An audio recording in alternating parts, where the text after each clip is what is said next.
2015 के बिहार विधानसभा चुनाव के दौरान करीब दशकों बाद राजनीतिक समीकरण में बड़ा बदलाव देखने को मिला था। इस चुनाव में पहली बार लालू नीतीश की पार्टी एक साथ बीजेपी को रोकने के लिए चुनावी मैदान में थी। इस दौरान एक शख्स जिसने लालू प्रसाद यादव तक अहम जानकारी पहुंचाई थी और उस जानकारी से अंतिम चरण में चुनाव का रुख बदल गया था। असल में वो शख्स कोई और नहीं बल्कि संजय यादव थे और वो जानकारी थी आरएसएस प्रमुख मोहन भागवत के बारे में। भागवत ने उस समय रिजर्वेशन सिस्टम की समीक्षा की जरूरत के बारे में बात की थी। भागवत के इस बयान को मीडिया ने प्रमुखता से तब तक नहीं दिखाया था जब तक कि लालू यादव ने इसे मुद्दा नहीं बनाया था। आरजेडी के नेतृत्व वाले महागठबंधन ने इसे बड़ा मुद्दा बनाते हुए सीमांचल में जमकर प्रचार किया और उस क्षेत्र में इसका असर भी पड़ा। इस जानकारी ने लालू की नजर में संजय यादव की अहमियत को बढ़ा दिया और फिर इसके बाद संजय यादव ने कभी पीछे मुड़कर नहीं देखा।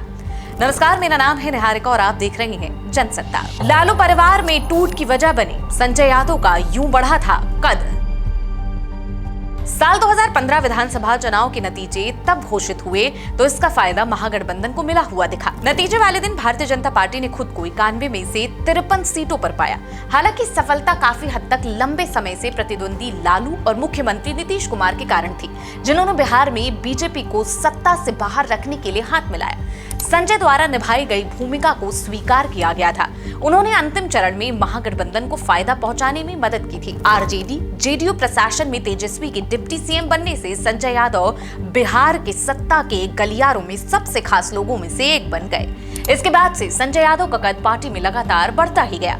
हालांकि इस समय वो लालू प्रसाद यादव के परिवार में टूट की वजह बने हुए हैं। लालू की बेटी रोहिणी आचार्य ने हाल ही में एक्स पर अपने भाई के सहयोगी पर कटाक्ष करते हुए एक पोस्ट शेयर किया। अपनी राजनीतिक महत्वाकांक्षाओं के लिए ऑनलाइन ट्रोल होने के बाद रोहिणी ने लालू और तेजस्वी के साथ साथ कई अन्य अकाउंट को भी अनफॉलो कर दिया है। हरियाणा के परिवार से ताल्लुक रखते हैं संजय यादव।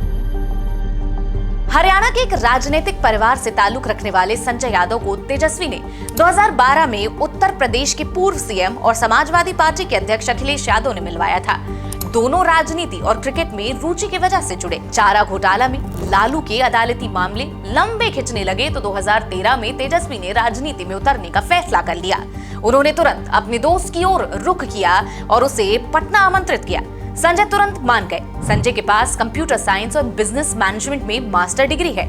साल 2013 से 2015 तक संजय ने तेजस्वी यादव को तैयार करने के लिए आरजेडी उत्तराधिकारी के वैचारिक और मीडिया ट्रेनिंग की शुरुआत की। उन्हें समाजवादी साहित्य पढ़ने और पॉलिटिकली स्पेक्ट्रम के टॉप लीडर्स के वीडियो इंटरव्यू का विश्लेषण करने के लिए भी कहा गया। इंडियन एक्सप्रेस को एक आरजेडी नेता ने बताया कि साल 2015 से 2022 तक पार्टी के राष्ट्रीय प्रवक्ता मनोज कुमार झा और संजय यादव तेजस्वी के लिए पूरी तरह से काम कर रहे थे। झा जहां एक विचारक की भूमिका में थे, वहीं संजय तेजस्वी के पटना मामलों को देखते थे, जो उस दौरान या तो मुख्यमंत्री थे या विपक्ष के नेता। झा और यादव अगस्त 2022 में सरकार बनाने के लिए नीतीश कुमार के साथ आरजेडी की बातचीत में भी महत्वपूर्ण भूमिका निभा रहे थे। झा को फरवरी 2024 में राज्यसभा के लिए फिर से मनोनीत किया गया।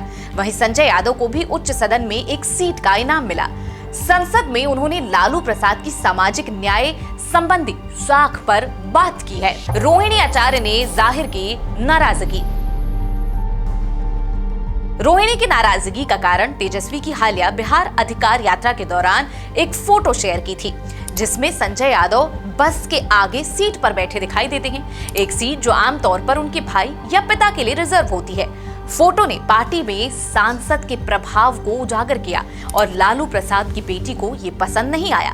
हालांकि पार्टी के एक अंदरूनी सूत्र के अनुसार संजय यादव की आलोचना करने वाले पोस्ट को शेयर करने के लिए उन्हें अपने परिवार की आलोचना का सामना करना पड़ा और उन्हें डैमेज कंट्रोल करने के लिए कहा गया। संजय यादव के प्रभाव पर सवाल उठाने वाली रोहिणी पहली पारिवारिक सदस्य नहीं है। तेज प्रताप यादव ने जयचंदू के बारे में बात की।